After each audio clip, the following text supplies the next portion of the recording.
How did your views on the pandemic evolve during 2020, the first year of the pandemic? Yeah, well, so at the very outset, I think, going along with the crowds. I was absolutely paying attention to what was happening, and I was scared by what was happening. And even when things started to sort of, we started to get a bit more information, we had the Diamond Princess situation. So I started to be a bit less scared for me as an individual, but I was still scared for, the older people that I loved, and the society as a whole, and the NHS might collapse. All of that story was still a concern to me. And really that carried on right up until the summertime. So it wasn't until summer 2020 when, the spring wave had ended, and we were still getting this peculiar trickle of cases and deaths every day being reported as if it was all the same as what had gone before. And I was sort of questioning that, but not able to really look into it because I had 4 children and it was summer holidays. And so it wasn't until they went back to school that I thought, right, I'm going to dig out some data on this because I want to understand it better. And the question I had was this trickle of cases just testing errors? Because, as a diagnostic testing expert, that's always a risk you've got with medical testing. You might overdiagnose or underdiagnose, and you've always got to try and get that balance right. And this looked like overdiagnoses.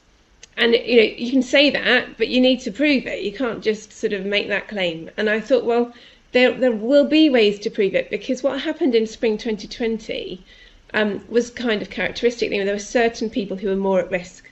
So you had men died more than women, and black people were more at risk of being in ICU than white people. And, there were sort of all these different signals that were risk factors for COVID deaths and COVID hospitalizations that you could pick out and say, well, does it still look like that now?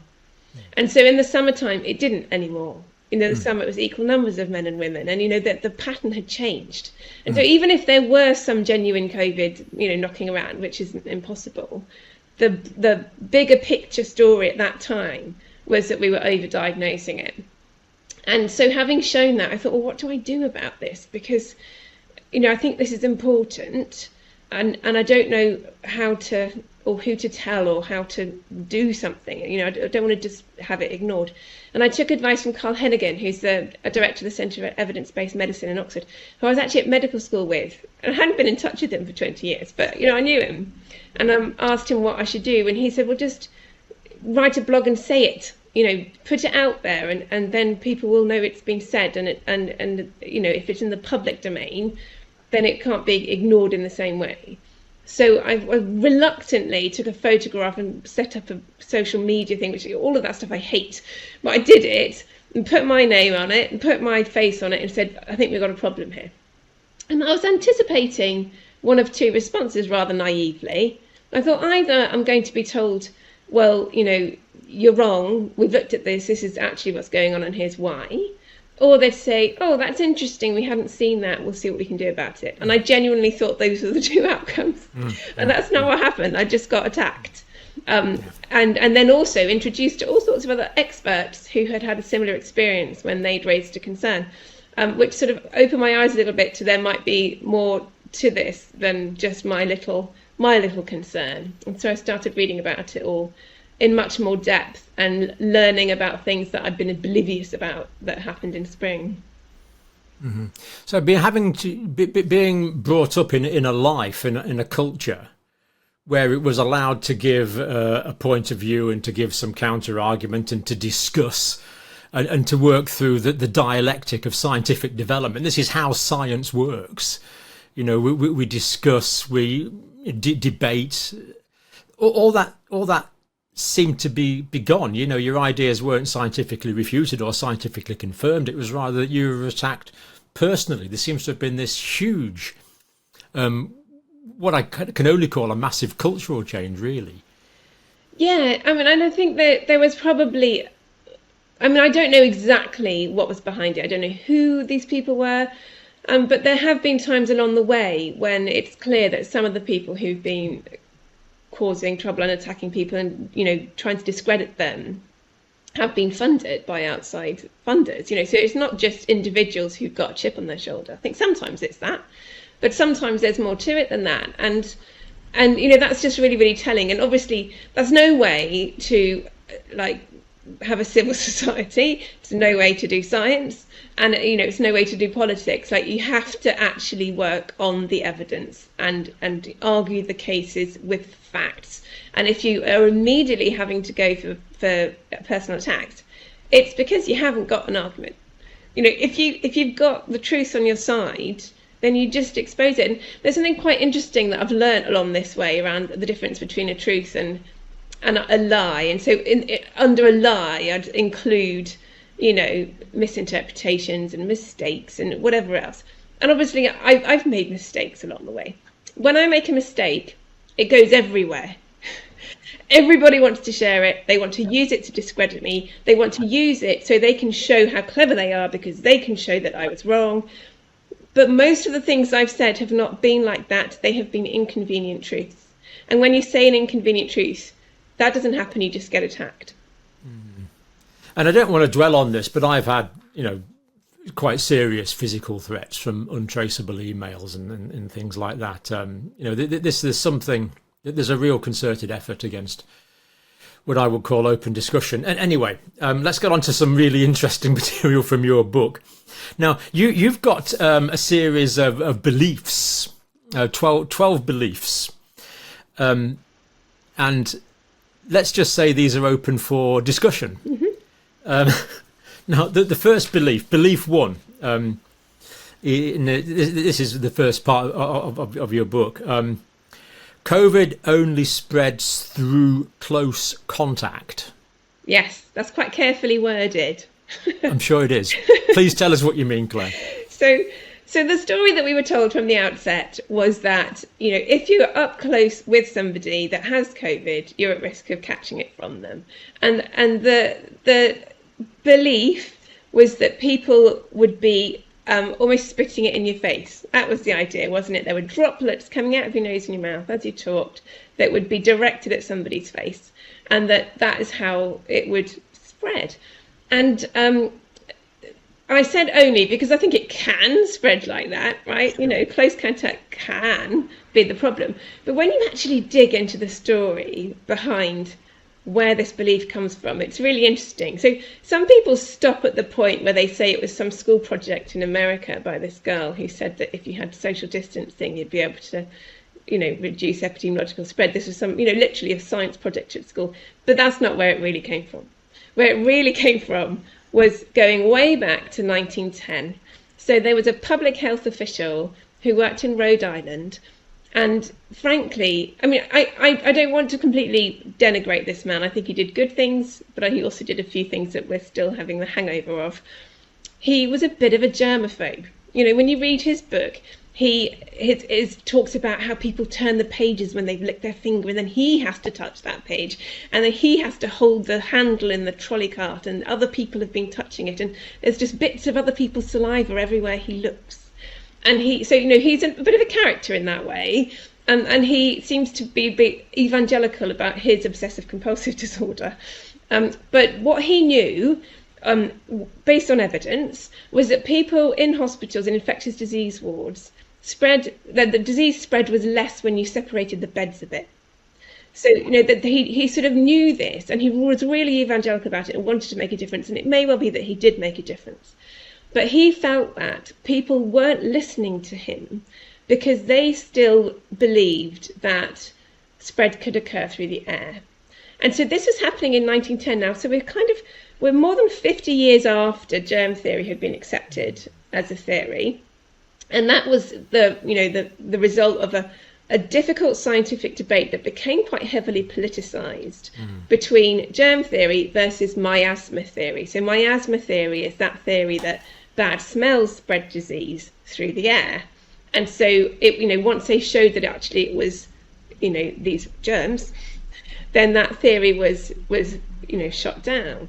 But because it was such a politicized debate, the germ theorists were suppressed with their ideas, and they had to fight and fight for years to be believed. And then when they were believed, they seemed to sort of bring in, it sort of became more extreme. And so when they won, They're like, right, this is it. It's germ theory. All of that miasma stuff is completely wrong because you didn't let us speak. So you must have been wrong about everything. And so when you get into a situation where things are so polarized like that, obviously you lose all the nuance. And so this guy was also losing the nuance. It cannot be miasma theory. He had this phrase, the sewer gas bogey. He wanted to rid the world of this fear of sewer gas being the thing that was spreading disease. So what he then did was he came up with ideas out of thin air. So his idea out of thin air was that it was mouth spray that was the spread of infection, and it would fall within 6 foot of somebody. So he was the originator of that idea of spread through droplets with that distance.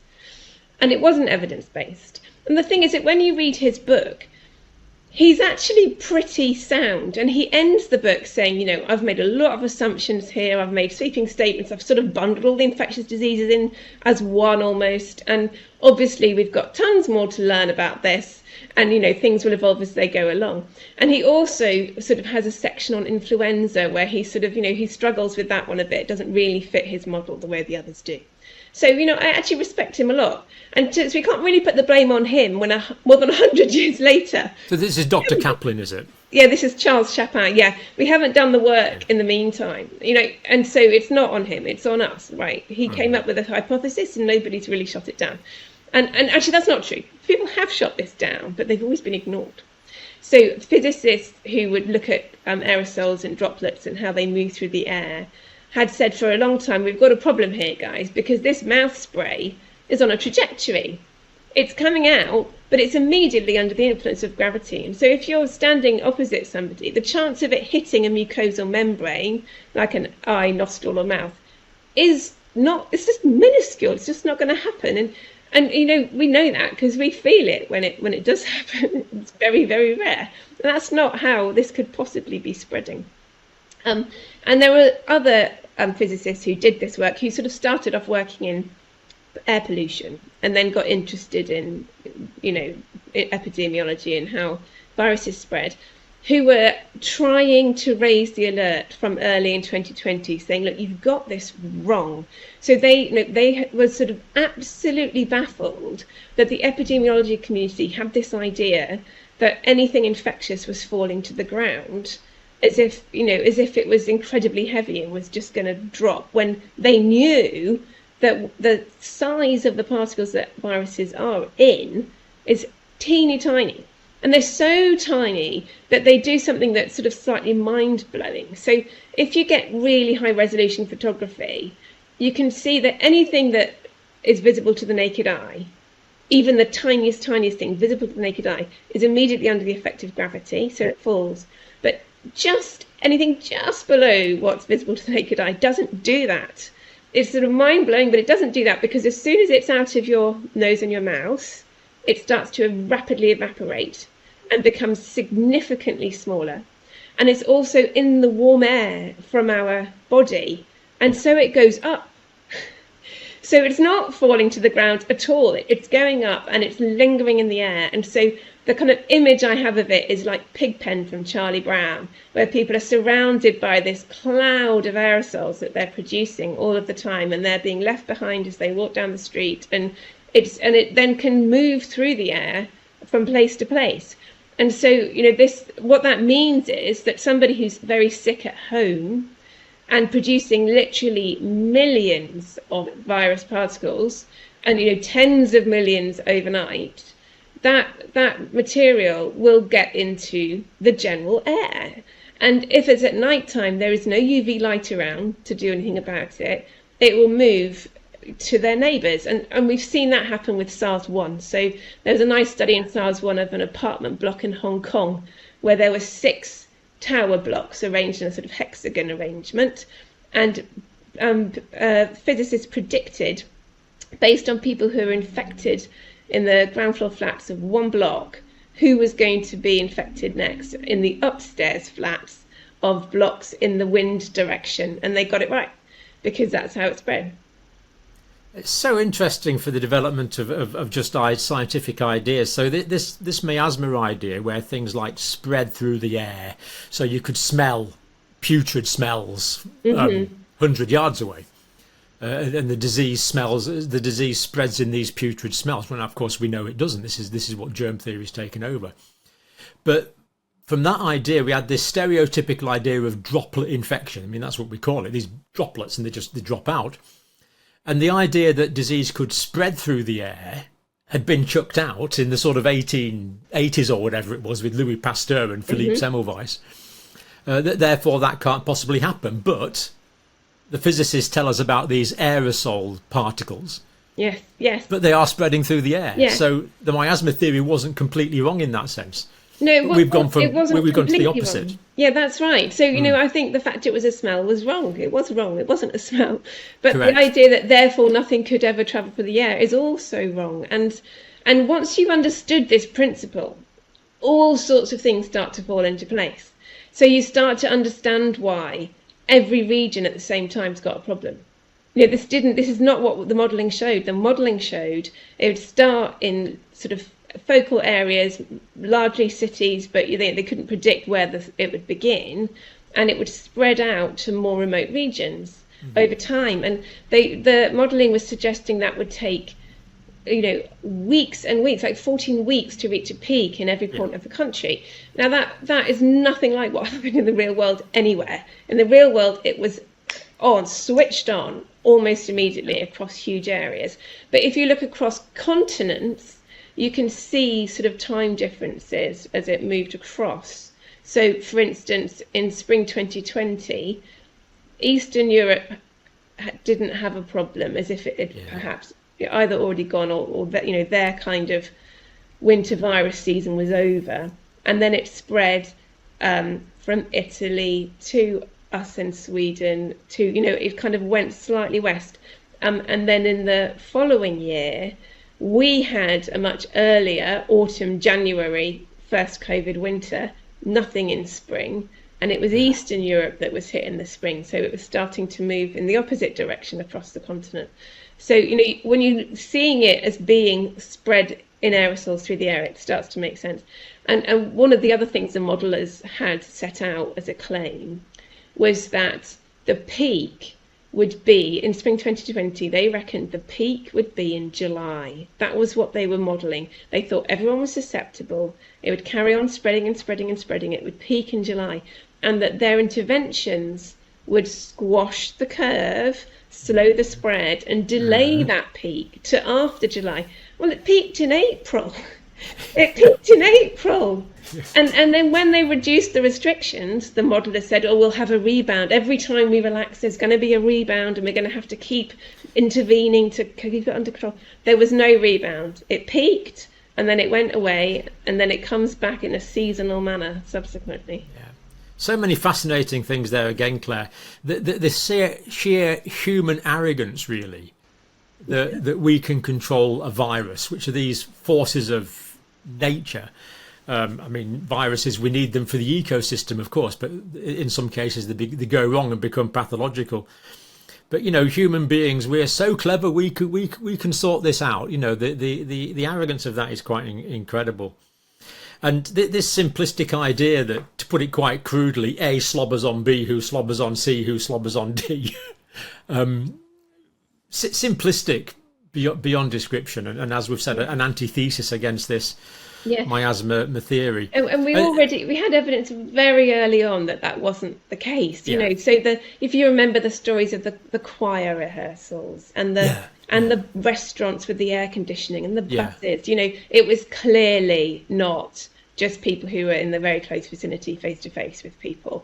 And yet that was all just ignored and suppressed. And the people who were saying it spreads through aerosols were called misinformation spreaders by the WHO.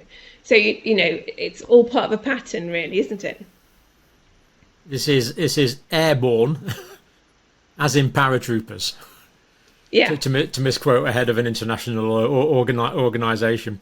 And then we have these fascinating ideas that don't quite fit in with the theory. So, I've had emails from people that are really displeased that they've got the disease. I remember one from someone who's in the outback and said, I'm in the outback. I went into town once 2 weeks ago, and now I've got the virus. You know, what's this about? You know, they thought they shouldn't have it, and we have these weird ideas of. I think there's an episode of people on the British Antarctic Survey got an infection, when they shouldn't get infections, and people who've been on ships at sea, and all of a That's sudden right. the infection seems to come along. So. The way, another way science works is we look for the exception. Surely we should look for the exception and say, look, this doesn't work in that case, therefore does this count to cast doubt on the whole theory, on the whole way of thinking?